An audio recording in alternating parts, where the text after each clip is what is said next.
عايزه افهم منك يا محمود.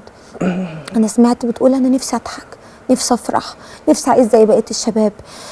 عايزه افهم القصه بدات من امتى ووصلت ازاي للوزن ده؟ اللهم صل على النبي. عليه افضل الصلاه والسلام. انا مواد يعني واحد مولود طبيعي، الشاب مولود طبيعي بني ادم. طبعا انا كل ما بكبر في السن وزني عمال يزيد. يزيد جامد. يعني انا وصلت 219 ديت و220. موضوع كبير قوي. الموضوع اصلا من الاول هو موضوع وراثه. والدي ووالدتي ولاد عم. وكان في ضحيه وراحت. ضحيه اللي راحت اللي هي اختك. اختي. احنا شايفين الفيديوهات على الشاشه يا محمود وانت في بيتك وانت زي ما انت شايف معانا. لا احكي لي، الضحيه دي راحت برضه نتيجه سمنه؟ اختي 5 سنين. طفله عندها 5 سنين متشاله في خشبه. اختي ميته من قرب من 140 من 150 كيلو. عندها 5 سنين. 5 سنين متشاله في الخشبه. كانت عندها وهي 5 سنين. 5 سنين 140 كيلو. 140 كيلو متشاله في الخشبه. متشاله في الخشبه. يعني انتوا بتتولدوا عندكم مشكله معينه؟ هو الدكتور لما امي ولدت اول حد اللي هو محمد اخويا ده شاب طبيعي الحمد لله. بس قال لها بعد كده جبتي 20 ولا 5 اطفال، بعد كده اللي انت هتجيبيه كله بنفس الطبيعه اللي انا فيها دي، لان اصلا والدي ووالدتي ولاد عم. يعني القرابه في الجواز هي اللي عملت ده؟ موضوع وراثه. موضوع وراثه. فانتوا كام اخ واخت يا محمود؟ احنا المفروض اصلا لو ما كانتش اختي توفت ما كنتش انا جيت اصلا. بس طبعا هو كان محمد الكبير. محمد سليم. محمد الحمد لله سليم. وكان في عزيزه.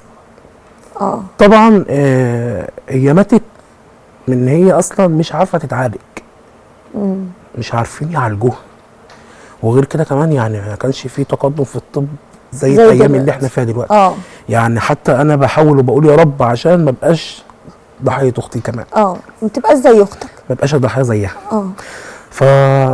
فطبعا يعني حاجات اللي هي العلاج الطبيعي البتاع ده اللهم صل على النبي، الاعشاب حاولت، دكاتره حاولت، بس المشكله طبعا انا ما بعرفش احاول كتير. يعني لو رحت كشف ما اقدرش اروح القعده.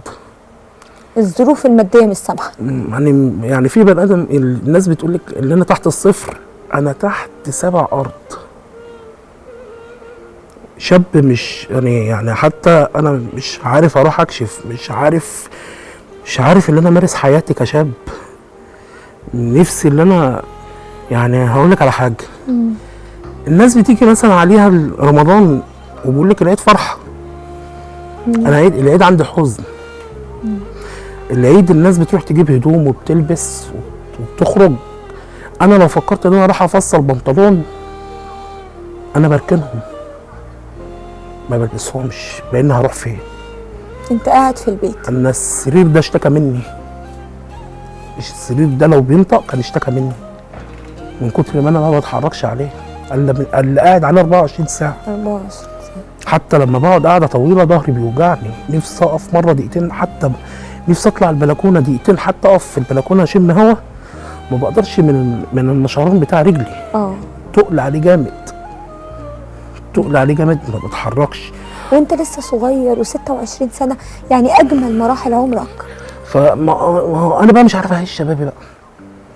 لما يجي مثلا ناس صحابي، يعني ليا اصحابي يتحايلوا عليا، تعالى هنسندك، تعالى هنطلع نقعد بره شويه، تعالى تهوى شويه.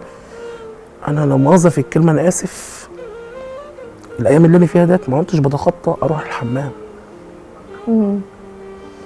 والدتي اللي تعبانه معايا طول عمري رغم المشاكل اللي عندها في الخشونه ورجليها، هي اللي بتسندني وهي اللي واقفه جنبي وهي اللي تعبانه معايا. السمنه في العيله يا محمود وراثه؟ هي وراثه. انا افتكرت حاجه كمان. انا اختي وخالاتي ال3 ماتوا، لان كان امي ليها اختين مليانين وماتوا بسبب السمنه. ال3 ماتوا. بس مش فاكر بقى في نفس الشهر ولا في فتره بينه وبين دمت، مش فاكر بصراحه. بس كان خالاتي الاثنين كان نفس الطبيعه بتاعتي وتوفوا. واختي اعتبر وراهم ما على طول. تلحقوش ومحدش ما لحقك. تلحقوش